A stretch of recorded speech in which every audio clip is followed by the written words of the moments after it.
Welcome back to 30 Days of Netflix. Today is day 18. Today's movie, Nurse. It is about a nurse who kills people. That's all I need to know.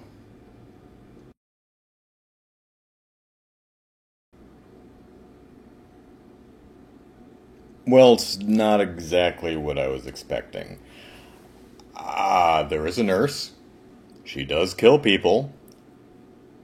Not enough, though. Not for my money. It's not really a slasher movie. I was kind of expecting that.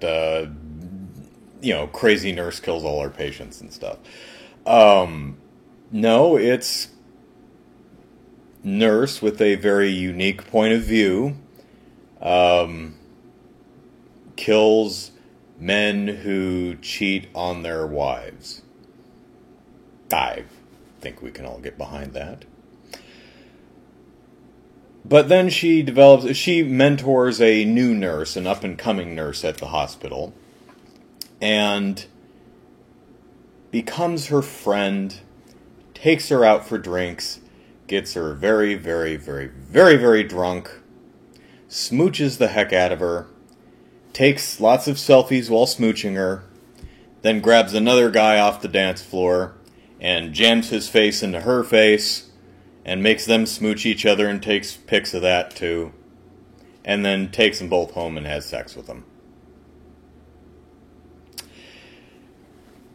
The little nurse she's mentoring doesn't really remember this the following morning. Kinda does, kinda doesn't. It's like, no, that must have been a dream, even though I woke up wearing a shirt I've never seen before, in bed with my mentor who is not wearing any clothing. Nothing happened. Well, our nurse takes that as somewhat of a betrayal of friendship and starts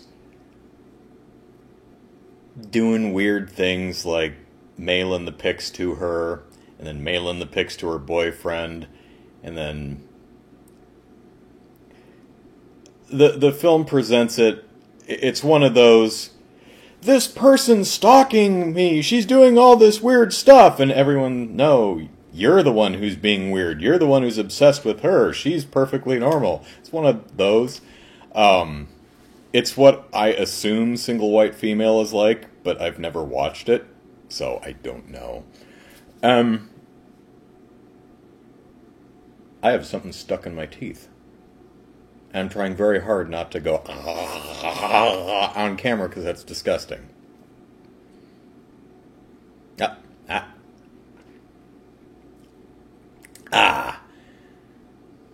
have the most agile tongue. I got it. Let us talk about the lead actor, Paz de la Huerta. I have no idea who this person is, never seen her before. If this performance is anything to go by, probably never going to see her again. This is, quite possibly, the single worst acting performance in the history of the known universe. It is so bad, it has to be deliberate. It's gotta be. No one's that bad. It's kind of like stupid people online. If you spend any time on social media, or, Twitter, Facebook, things like that, or the comment section of articles, forums, things of that nature, you are bound to run across people who are unbelievably stupid. So stupid that you start doubting that they're actually stupid. You think, no one is that stupid. You must be saying this dumb stuff on purpose in order to come across like you're stupid. Wait. No, why would anyone want to fake being stupid? But no one could possibly be that stupid. And then your head pops. Such is her performance. It's that bad. But no one's performance is that bad. It's gotta be deliberate. But no one would deliberately do that. Ah! And the head pops.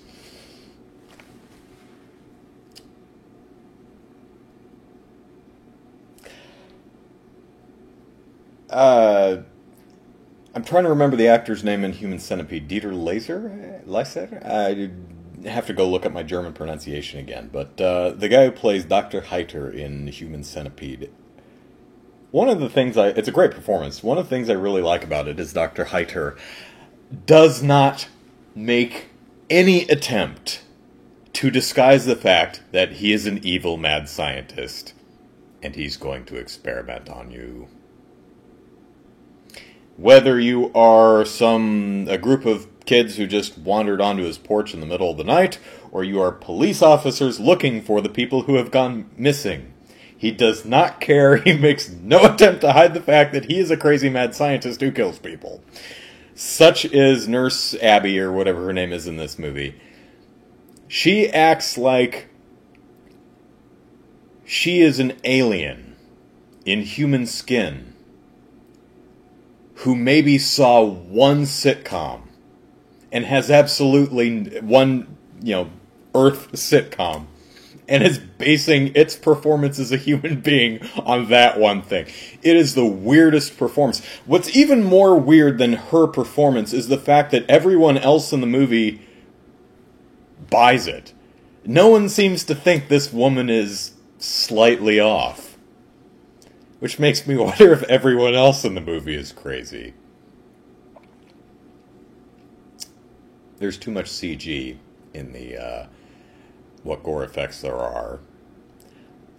This movie was originally in 3D. There's not a lot of that. There's some, but it looks like most of the CG in the gore effects and some things that go at the camera was done digitally because it's easier to capture that in 3D, I guess. Seems to be a lot of the same problem that the fourth Final Destination movie had. A lot of the stunts and gags and effects in that movie really do not work at all because it's CG, and there's a practical effect towards the end of the movie where a girl gets eaten by the gears of an escalator, and it's mostly practical, and it's awesome. Everything CG looks like I know CG must be easier or cheaper or something, but it looks so crap usually. Stop that. I wouldn't say this movie is worth a watch. Maybe watch the last 15 minutes of it, because there's kind of a chase/brawl through the hospital at the end of the film that's really worth watching. Get this. They're running through a hospital, so there's all kinds of patients laying on gurneys all over. In hospitals how patients are just, left all over the hallways and just wherever you leave them. That's how it works in hospitals, don't you know? So, our hero girl and the villain girl, one tackles the other right over some poor guy laying on a gurney. I love that. That one had me laughing out loud because I'm kind of a sick person. What else? Oh, shower underoos. Do you know those little booties that you put over your shoes when you enter in clean rooms and things like that? Yeah, and they use them in hospitals too. The little booties you put over your shoes so you're not dragging in dirt and mud and crap all over the place. Our hero girl in this movie wears shower undies, which is kind of weird. I didn't know people did that. Does it twice, too. Whoops, let's get that.